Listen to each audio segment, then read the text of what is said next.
في كتير يعني معنا نسوان كبار بالعمر يعني طريقة الضرب كانت كتير بشكل كبير للمرأة المسنة يعني.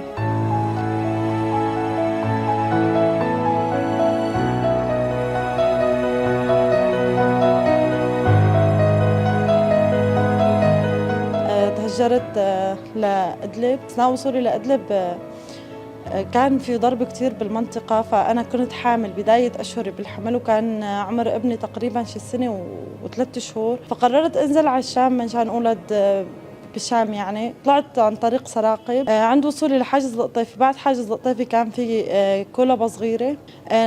وقفت عليها من الوحدة للأربعة بالليل، ضليت موقفة عليها وهن كانوا عم ياخذوا الأمانات، وكان ابني معي يعني وقتها. بعدين حولوني لفرع الخطيب على أمن الدولة.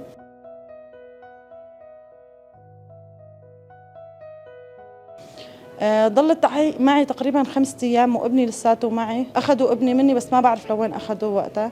بعد وصولي على عدرا عرفت إنه هو أساسا موصلينه على بيت جدي. بعدين وقت ساء وضعي كتير فحولوني على الأفرع. ضلت فترة اعتقالي 7 شهور.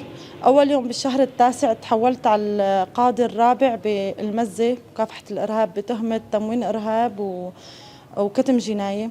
طلعت وقتها من عند القاضي إخلاء سبيل. يعني أكيد بتمنى اللي شفناه ما حدا يشوفه أبدا. وعن جد يعني قد ما الواحد حكى عن التعذيب وعن أي شيء بالأيام اللي بنمر فيها بالسجن مستحيل يعني توصف الشعور اللي احنا كنا فيه.